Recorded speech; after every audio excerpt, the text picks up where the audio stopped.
प्रिय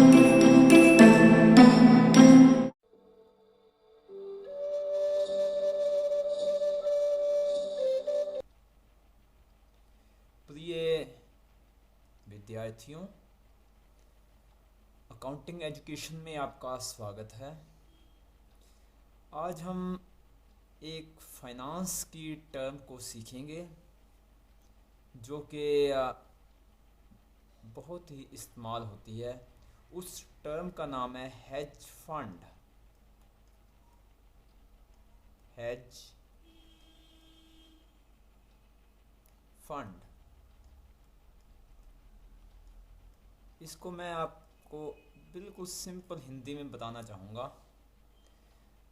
मान लो कि एक इन्वेस्टर है, I is a investor, and यह जो है इन्वेस्ट करना चाहता है $1 मिलियन।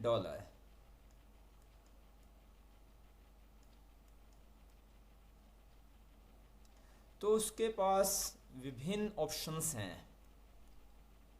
आइदर वह शेयर्स में इन्वेस्ट कर सके,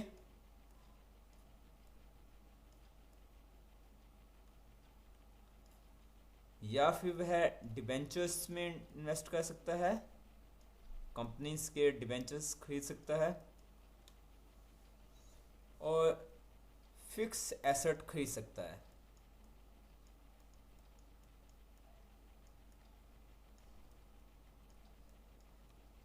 बट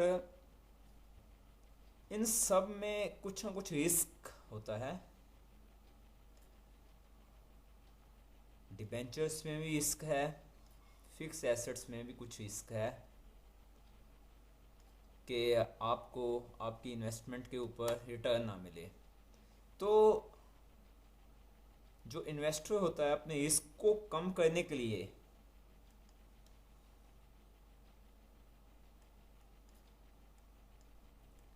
किसी अन्य कंपनी का हेज फंड में निवेश कर देता है। मान लो कि इस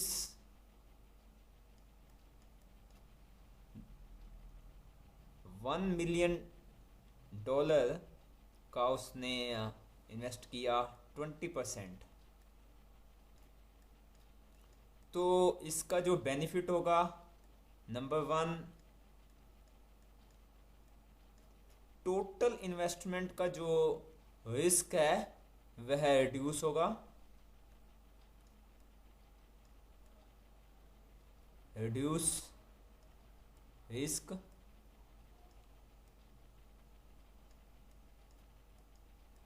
नंबर 2 पे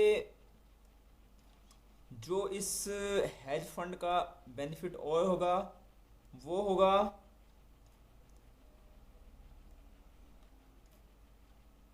कि रिटर्न ऑन इन्वेस्टमेंट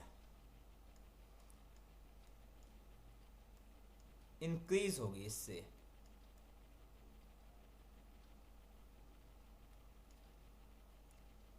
तो अब आपको यह समझ लेना चाहिए कि हेज फंड कुछ भी नहीं, टोटल इन्वेस्टमेंट का एक हिस्सा है जो ऐसी कंपनियों में निवेश किया जाता है जहां यह फंड बनाया जाता है, चाहे वह शेयर्स के रूप में हो, डिबेंचर्स के रूप में हो, या फिक्स एसेट के रूप में हो।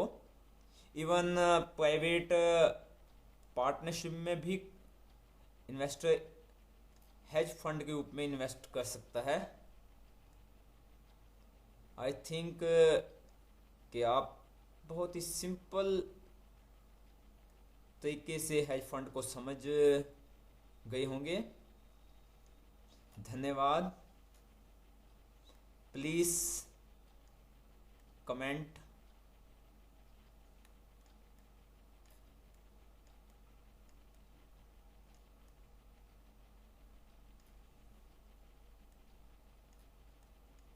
this video.